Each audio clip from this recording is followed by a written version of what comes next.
नाम सिरसिला में, मैं जलपली में रहता हूँ। यहाँ लक्ष्मूगुड़े के ये बॉडी है।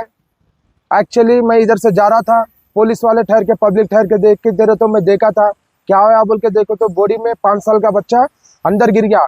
2 बच्चे टायर मारने से आए, टायर गिर गया बोल के पहले बच्चा कूद गया। वो बच्चा जाके उनकी मम्मी को बोल के तो हम देखने आए यहाँ पर। अंदर जाके देखा कुछ नहीं दिख रहा, पूरा अंधेरा दिख रहा। आप अंदर कूदे उसमें? हाँ। कितने फीट होगा वो? फीट बोलते नहीं बोल सकते, मैं अंदर कितने 20 फीट 30 फीट अंदर गया पर कुछ भी नहीं दिख रहा।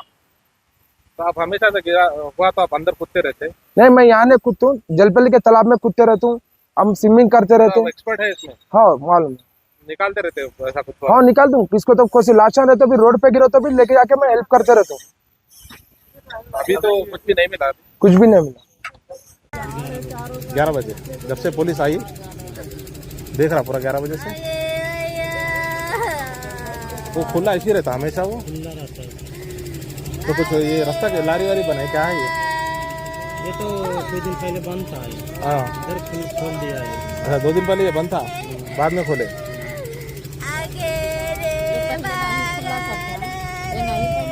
फोटो ले लिए ये तो बच्चे का సత్యపల్ ఏం జరిగింది సార్? ఈరోజు మధ్యాహ్నం 12 గంటలప్పుడు మాకు ఇన్ఫర్మేషన్ వచ్చింది ఏంటంటే Bombay colony pink building, RGK pink building పక్కన ఉన్న ఒక ఓపెన్ వెల్లో 5 ఇయర్స్ బాబు ఆడుకుంటూ వెళ్ళి దాంట్లో ప్రమాదవశాత్తు పడ్డాడని చెప్పి సమాచారం వచ్చింది.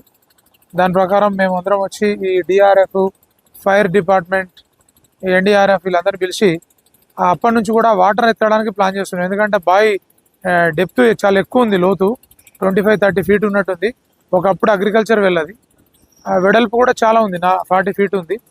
సో ఒకరిద్దరు స్విమ్మర్స్ని దింపి వెతికిపించి చూసాం. ఆ విధంగా మునిగిపోయిన బాబు అయితే ఇంకా ట్రేస్ కాలేదు. తర్వాత ఇప్పుడు ఆ వాటర్ అన్ని కూడా బయటకు తీసే ప్రయత్నం చేస్తున్నాం. ఫైర్ ఇంజన్, డిఆర్ఎఫ్ వాళ్ళ వెహికల్, మరి హైడ్రా వాళ్ళ వెహికల్ కూడా వచ్చింది.